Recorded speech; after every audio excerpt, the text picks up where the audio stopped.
So our classes tend to be from as many perspectives as we can personally cover. However, the Ask a Witch classes in particular mostly address Ian and I's perspective or the perspective of whoever else is teaching the class that day. We will eventually get other witches. In fact, I have an announcement for the end of class on who is offering it next time.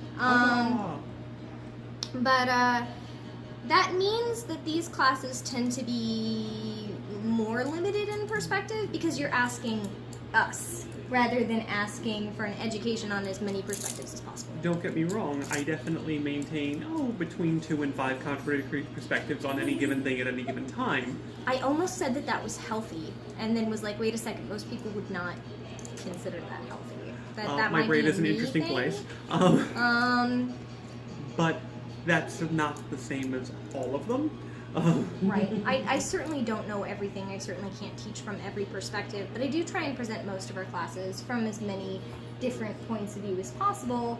Just these ones, it's a little harder because it's specifically asking us. In particular, let's look at this first question, how do you become a medium? Okay, if you don't believe that being a medium is a thing, then this question doesn't apply. Now, if what you're asking from an atheist, agnostic, or secular perspective is, how do I enhance my ability to take a look at someone's bodily posture, someone's mannerisms, the facts of who they are as a person through inductive and deductive reasoning, how do I instantaneously process and learn to access my subconscious snap judgments quicker?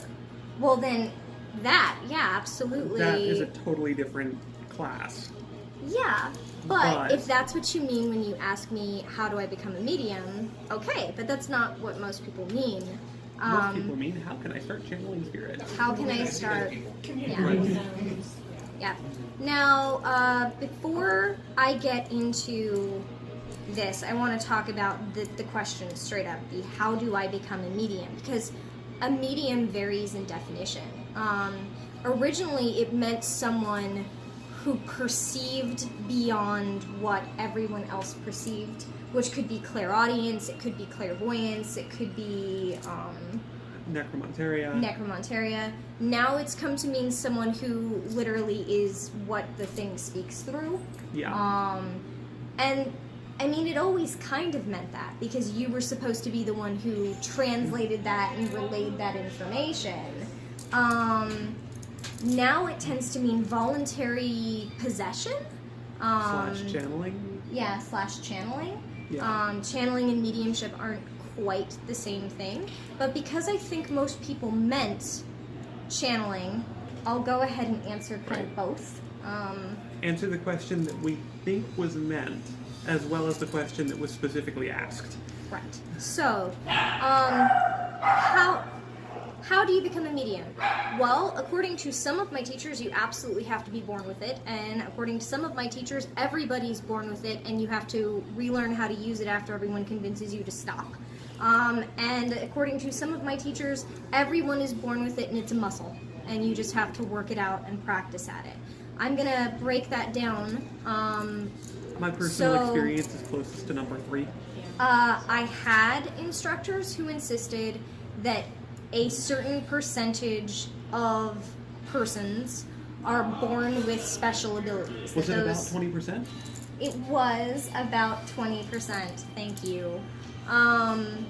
So in the Princeton Pears Laboratory research into who can affect random number generators, who can predict what card will come up when they're saying like, well, which card am I going to put down?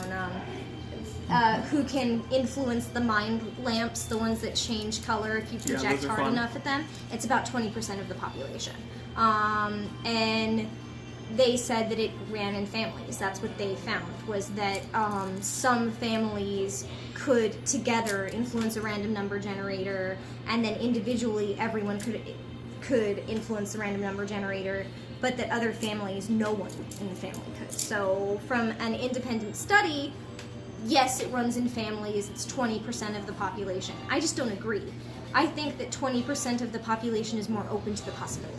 I think that it has to do with belief, and the power of belief, and the fact that some people, including whole families, tend to believe in the power of the self to influence the world, and the power of their own perception, and that some families don't have that culturally. And obviously there are outliers. There is someone who could be born into a family and be like, I'm gonna leave this super limiting, really controlling background of mine and go off and join a Circus. Sure, alright. I'm thinking of a particular guy I know, which is why I said circus. It's funny that we both have friends who ran away to join the circus. Yep. Ooh, okay. So if you're asking, like, okay, well, is it, if it's everyone is born with it, and then some people convince themselves not to use that, what do you mean? Can you name a child that never had an imaginary friend, that never had a monster under the bed, that never saw something scary in a mirror, that never knew someone didn't like them before anything had been said, that never heard voices at night when they were trying to fall asleep? I can't. That never cried near a certain grown-up. Right, like, kids know shit. Kids Right. know things before they start lying to themselves and telling themselves to be Fair. right, to Be not fair. Give them a chance. You don't have any reason to think that. right. They've never done anything to you, sweetheart. You should be around this person who makes you uncomfortable. There's nothing under your bed. There's nothing in your mirror. Nothing is whispering to you at night. Stop believing in that. I'm gonna ignore you when you cry. I'm not gonna come when you have a nightmare. You're just doing it for attention. We do this to kids. We convince themselves, and whether you're in the atheist corner or the spiritualist corner, Teaching your kids that's to doubt fucked themselves up. is kind of messed up. Like, now, if you you're in can- the atheist corner and you firmly don't believe that there's a monster under your kid's bed, you firmly do not believe that they are seeing their dead grandparents around the house, you firmly do not believe that their dead cat came to visit them, then what could they be trying to tell you? They could be trying to tell you, I'm trying to deal with my grief, and I miss this person. They could be trying to tell you, I am frightened of being alone, and the things that scare me creep up on me when you're not around. They could be trying to tell you, I don't feel comfortable around this adult, and I have processed something about their behavior that it should But I don't act as a warning, Right, but that I don't have the ability words to for. verbalize. Yeah. Like, if you're in the atheist corner, still fucking listen to your kids. Like, Rant. sorry. If you're in the Andrea. spiritualist corner, then this is kind of where I fall, which is that everyone has the ability to communicate and see with energies that we don't fully understand. And whether, 'cause some days I lean more agnostic and some days I lean more spiritualist, just because it might be self-generated energies does not mean that it's not communicating something valuable. In fact, I think that it probably almost always is. And if it's not self-generated energies, then we are definitely teaching kids not to perceive it anymore, and then we spend our adult lives paying people lots of money to wake that back up. And doing very strange things involving rooms full of salts and meditating on rocks ping with pong spirals balls. carved in them. I did the ping pong ball thing, and I'm not doing it again. Would not recommend. Would not recommend. Not For a the- solid 5 out of 7. Right, for those of you who don't know, this came out of roughly the same time period as Timothy Leary advocating the use of LSD to unlock. Have also done LSD and DMT. Also would not do again. But was basically neurological self-hacking, putting half of a ping pong ball over each eye, listening to a specific tone, red backlights on the... You can look it up. And then please don't do it. Yeah, It will mess with also, your head. don't do the ping pong. Ping pong. That's the name of it. I don't know what is going on with my tongue today because it's decided that it can't pronounce anything. Ping pong ball. Well done. Thank you. I do not recommend doing that one with the Hertz noise that you can't hear, but you can only feel. Because the whole thing is to get in touch with your existential dread in order to accept that you too will die so that you can get really close to that gate and perceive where you and the universe become one through the aperture of death. This was a guided meditation I did at one point. Well, speaking of Do not recommend. Actually, that does bring us back to the original question. The last version of this, which is more on Ian's end, is that everyone could, if you learn to work the muscle. Right. See, Everyone I'm on could, the but most everybody. people don't. See, I'm on the everybody could, and we purposefully cripple the muscle, and you have to unatrophy it. And Ian's more on the. Some people are already naturally really gifted in working that muscle all the time, and some people aren't from childhood, and you have to learn how. And yeah, some days I'm a little more there, and some days he's a little more it depends here, on the day. Yeah, It could both be true. basically. I've not met a child who's closed off, but Ian says that he has. I think that every child I've met that was pretty closed off just from the beginning. There may have been a reason for that. There was a reason for that. That's possible. It's one of the effects I've noticed as a counselor in what we call self-soothing techniques. If people leave their children to cry and sort of go, oh, well, they're not hungry and they're not injured, so I'm just going to let them cry, because they're not people. They're not trying to communicate that they're scared, tired, angry, confused, soggy, overheated, underheated, lonely, Sweetheart. craving emotional comfort. You're going off again. Yeah. Babies are trying to communicate, just like any other person. And if you teach them not to, then they stop, just like any other person. So if we lock you out of your ability to communicate with yourself or with the world around you, then yeah, you're not going to work that muscle. You're not going to learn how to perceive the other world, or it goes the other way. And I'm going to share my own personal history. I was in foster care for a long time, and it was not good. One of my arguments against the whole, well, you should never have an abortion, you should just adopt. I was foster care child, and that's a fucked up thing to wish on kids. That's a fucked up thing to do, to sort of be like, well, no abortion for you must give your child into a crippled system. Anyway. If you want to talk about funding social programs so that Yes, let's do that that. actually having children becomes a viable option and they'll be cared for no matter what. Children born should be children that are fed and cared for. We Anyway, can have that conversation a different day. Different day. As a child who grew up in that for a significant portion of my formative years, it also goes the other way, where so I was not getting healthy communication from adults. I was not getting healthy support from adults, and I got a very active mind. And everything that I have to acknowledge that a lot of what I believe some days are genuine spiritual experiences may come from the fact that I was left alone and neglected for really long periods, and I may have just built myself a whole fantasy world of people to communicate with me because nobody else was. And I have to know that that's a possibility. There's even a name for it. Partial reality displacement disorder. And I'm diagnosed with it. So when people are like, you're just crazy, it's like, Probably. I might be. Partial reality displacement disorder may be what we refer to as mediumship. Basically, your brain is more active than the world meets the need of. So you invent things.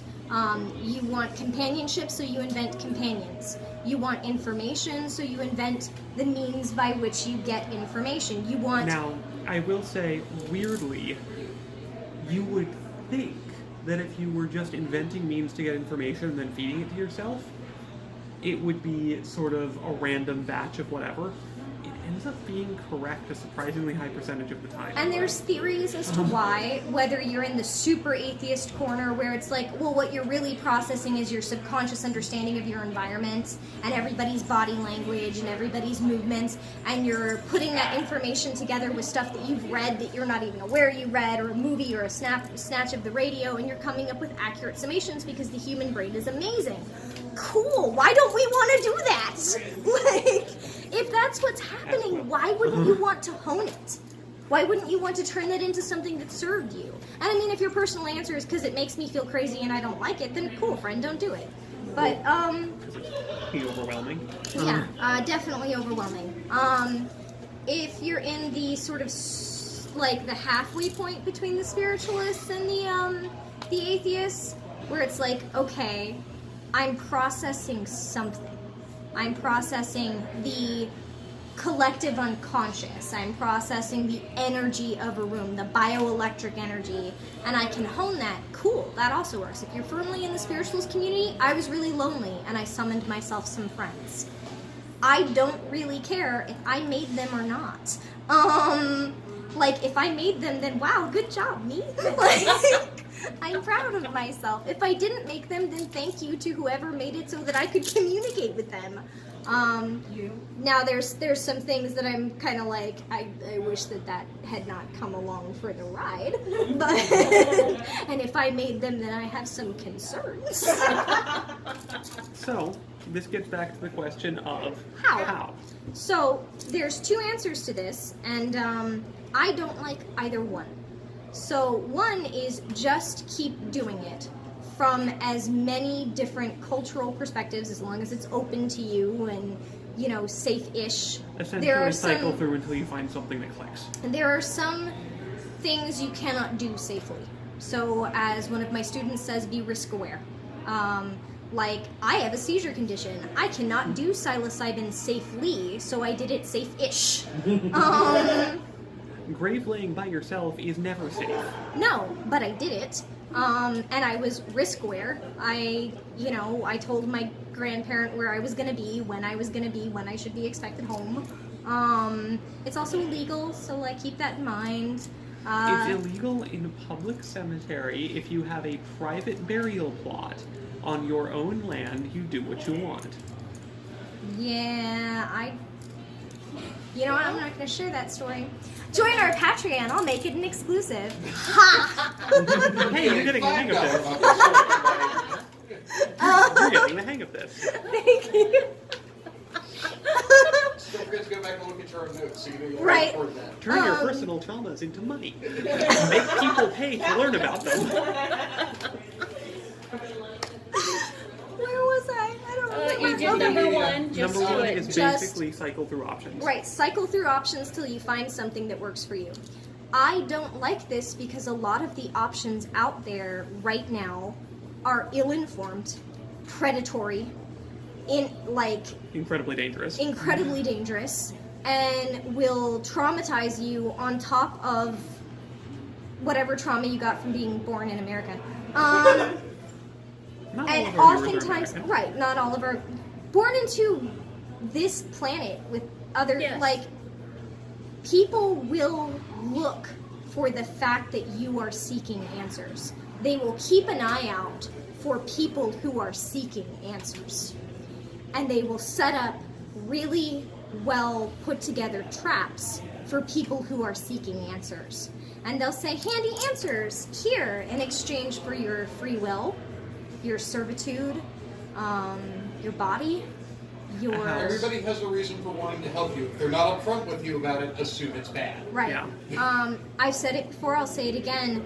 People who are spiritual leaders tend to go into it for one of two reasons. They either want to help people, or they want to have power over people. Or occasionally both. I want to have power over myself. So I definitely want to have power over people. I'm a people. You're many people. Some days. Option 2. Option 2. Try and keep us on track. Just keep exercising the muscle through whatever gave you the first inkling of desire. This was one of my teacher's methods. Basically like, okay, so you see things out of the corner of your eyes when you're alone, and you want to expand on that, and you want to learn how to do it on purpose or how to see things more clearly, keep being alone in the dark. Right. Go be alone. Wait until you see something out of the corner of your eye and see how many details you can pick up. And see use if you whatever, can start turning towards it. Yeah. See, You hear voices when you're taking a bath in a dark house. Do it more often. You saw things when you almost died. Put yourself back in that situation. And I'm like, this was my teacher's advice. drawback to this one is that you may find it dangerous and or traumatic. Yeah. That's the drawback there is... So one, it's almost all in the hands of other experts and you pursuing their well-trod paths. So it's like, cool, there's some history here, there's other people who've done this, I can kind of find out what worked for them, what didn't work for them. There's lots of different ways to do this. One of them must work for me, but then, okay, you're also taking paths that were not designed for you and by you. You're risking inaccurate information from people, you're risking someone taking advantage of you, and you're risking the fact that people do not have your best interests at heart on Reddit, on Tumblr, on Yahoo Answers, and that a lot of the Yahoo Answers information... is totally valid for everything, and you should believe everything that's written there. And a lot of the people out straight face. there... It was a good answer. A lot of the people out there who have this information, it's white men, it's white affluent men who wrote down other people's shit, and they wrote it down wrong. They wrote it down wrong because they couldn't believe what was real, or because they thought they knew better than the experts, or because the people they were talking to lied. Because it's almost like if you go into an indigenous culture and you're like, hey, share your secrets with me, friend, I'm just a white affluent guy, I've never exterminated your people, or stolen your land, or rounded you up into death camps. I'm curious. Are you thinking of Budge? I am thinking of Budge. I thought Don't you were believe thinking of Budge. Budge wrote. Man, it's so good. Well, also, like, not to mention just the flat loss of translation aspect, where, like, if you're a white dude and your first language is fucking English, you're going to lose things in translation. I don't care how fucking long you study the language. Well, it's like, okay, so Can I? psilocybin mushrooms. I'm going to give a 2-minute example. Okay. Okay, so white guy goes down to South America and is like, wow, these are really cool rituals. They're having mushrooms to have these cool rituals. Comes back to white dude land and is like, hey, other white dudes, people are doing mushrooms to have these spiritual experiences. And the other white dudes are like, nah, it's peyote. And they're like, no, friend, it's not cactus, it's mushrooms. They were mushrooms. I saw them, they were mushrooms. I'm a white dude telling you, so you should believe me because I'm a white dude. And they were like, no, it's peyote. You just didn't know. 20 years pass with this guy going down into South America and coming back with samples and being like, see, mushrooms! And everybody going, no, friend, no mushrooms. Before another white dude goes down and is like, hey, people doing these rituals, the other white dudes, they don't believe you that it's mushrooms. Would you mind letting me document everything, and could I take some samples back, and could I prove to them that y'all are eating mushrooms in these rituals? And surprisingly, the people were like, yeah, all right. So I mean, it's not like they're so rare. Peyote, it takes a while. Mushrooms, yeah, you're taking it with you. right. And then everyone was like, wow, mushrooms. And then other brown people in other areas of the world were like, yeah, friends, We've known this for a while mushrooms. now. When this was a debate. And this was a thing. This was a thing that happened. And I just managed to sum up a class that took me 2 hours to teach. I'm impressed. I was counting. That was exactly 2 minutes. So, But Compression, losing no detail. this is a thing. Like, if you're gonna be processing, like, okay, I want to become a medium. How have all the other mediums done it? You're gonna be reading stuff that were written down by white guys who were going, no, it couldn't have possibly been mushrooms. you're also going to be reading stuff written down by 18th century con artists. Right. who Ooh, essentially were scamming people by pretending to be mediums and wrote down a whole bunch of stuff about how they had obtained their abilities, I love that you said none of which was were. true. When the spiritualist church in Vegas Right. will announce that they are having a medium come in and that people will be allowed to write their questions and put them in the very ordinary looking bag which everyone is allowed to inspect, and it says that in the description. That's amazing. But if you're looking at the historical sources, a lot of the ones that you're finding are going to be older. Nobody knows that that's why it does that. You're sharing secrets. It's on the website. You look at it yourself. What? So Like, I don't have, do I the have Mercury. Don't make Star of Antimony next to your bed over and over and over again. We literally know that this is what killed somebody. And I get that it's like, I shall go through the alchemical process and seek enlightenment if it's got certain ingredients in it. It may or may not kill you. No, what I was going to say is actually my suggestion is a variant on the second option, Okay. which is there's a reason you're asking the question to begin with. What is that reason? Usually, the reason is either because something happened and I want to know more, or because there's someone in particular you want to communicate with. If it's the second one, this will not help, and I suggest, honestly, I suggest taking some time to work out exactly why it is that you want to communicate with a particular spirit, particularly if it's of a deceased relative, possibly in the company of a mental health professional. This is not me calling you crazy, this is me saying that you may have some grief issues or some anger issues or some stuff going on there that you need to work through. And if you still want to talk to that spirit after that, that's fine. Right, like, I've been seeing things for as long as I remember seeing anything else.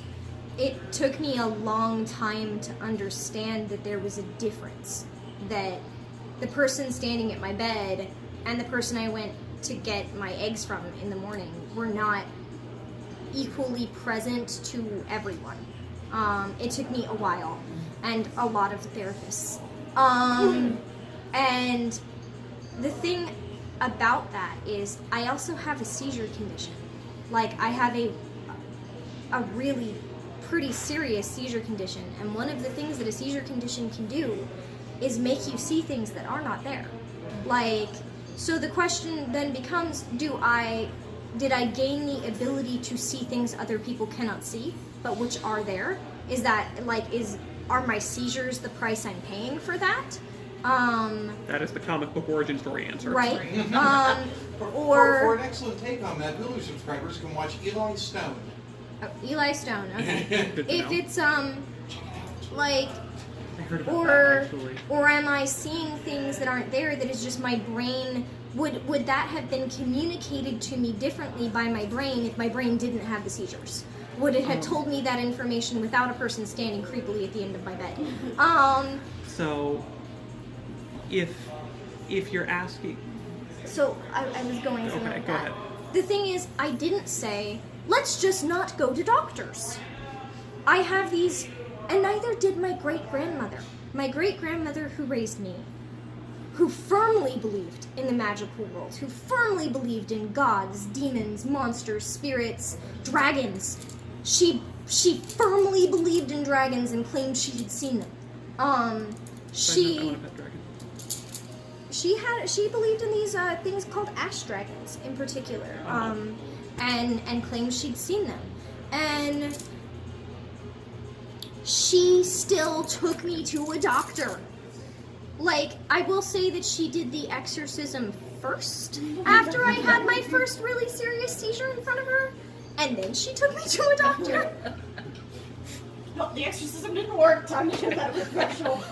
But she still, and I mean, we spent 5 years with electroencephalographs and CT scans and MRIs, and then she paid for.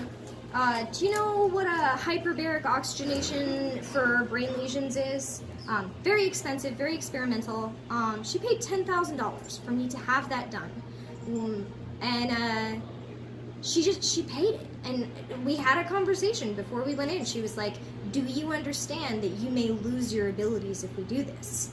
And I was like, okay, do you understand that I may lose my ability to speak any language because the seizures are in my midbrain if I don't? And she was like, well, it's up to you. Do you want to lose your ability to communicate in one way or another? And I was like, I don't know. And she was like, well, then I guess we're doing it. One might kill you. Yeah, and it didn't, like, take anything away other than some of the seizures, which was nice. But, like, if the 80-year-old witch from the Ozark Mountains is willing to go, you know, maybe we should see a doctor about this. Maybe we should also see a psychiatrist and a psychologist Consider and a following her therapist. example. And if you can afford to, Yeah. yeah. Picking up that train of thought that I was on earlier. Yes. If you are asking how to become a medium because you had an experience and you want to continue to pursue it, the kind of experience you had gives you information. Did you see something? Did you hear something? Did you Because if get you a strong heard it, sense of something? pursue techniques in clairaudience. If you saw it, pursue techniques in, Seership? yeah, clairvoyance. But the nature of the experience that you are chasing after gives you clues as to the direction you should be looking. And unfortunately, it is personal and individual enough that I do not have, well, okay, I have a one-size-fits-all answer for how do you become a medium. Don't do this. Die and come back. A couple times now. I know at least 3 people who You have can taken this also method. do one, like, so I had a teacher who was like, we're also going to do your artificial death crossing, the one where you take a substance that puts you in a state like death. And I was like, but I died. I died when I was little. I had bradycardia. I died all the time. It was a thing. There was some concern over this. And she's like, it doesn't count. You didn't choose it. And it's like, so I have to decide to die? Like, I'm not sure how I feel about this. And she was like, well, make up your mind about it. Come back next summer. And I did. And I did it. But, like, just... That, Also, by the way, if your teachers don't let you do that, get new teachers. If Right. your teachers don't let you go, I don't know how I feel about this, can I try again later? Then that is not a good teacher. like, okay, but you can't continue on this path until after you've done this thing, so decide if you want to continue on the path or not. Valid answer. And then sort No, of you have to do it because I say so. my last bit of advice to you is this, and then we'll move on to our next question of today. I see a lot of things online that are almost like the same level of ignorance as people who insist you can't be trans without dysphoria. It's the people who say you can't do mediumship without it being traumatic and scary. That if your experience isn't traumatic and scary, it's an invalid experience, or like you should pursue it through scary ways. Like if you're not willing to go to the graveyard at 3 o'clock in the morning and do your grave laying, if you're not willing to use the necromonster soil and inhale the bone dust, if you're not willing to, right, if you're not willing to go out and pick your ghost pipes yourself, then I'm not kidding. Tumblr witches are like very gate-guardy. Your mediumship does not need to be traumatic. In fact, if you can get mediumship without it being traumatic, I'm really envious. There's no medium pope handing out certifications. Right. Just like there's no witch pope, there is no medium pope. My mediumship involves my brother being behind his hands. That's the scariest part. So, here's the I've seen thing. him do that. Here's the thing. I get where that comes from. And it basically comes from the foundational elements of American culture being incredibly puritanical. And so Suffer if you want and so it. suffer if you want it, and spirits are terrifying, and this is power that man was not meant to know, and you will have to suffer and sacrifice for it. And I get that. Don't forget to wear your But That just helped me understand some shit about my more colonial teachers, like the colonial American witchcraft. Thank you. There's also something to be said about getting outside of your comfort zone, but that's... Well, okay, so let me So do the comfort there's- that's not a triangle, it's a comfort circle. That's a circle. you're looking for a Venn diagram, right? No. Okay. So it's this one therapist whose name I can't remember. Puts one circle and it's like your comfort zone, and then one circle and that's your growth zone, and one circle and that's like the trauma zone. That's your, yeah. And like Moving into the second one is good. moving into the third one, which only you know when you have, is not encouraged here. And basically what he said is like without moving into the second circle, you're not growing. But moving into the third circle will actually send you back into the first one, where you won't try and grow again. It's almost like trauma doesn't actually help you become a better person. Can we stop that narrative? Yeah.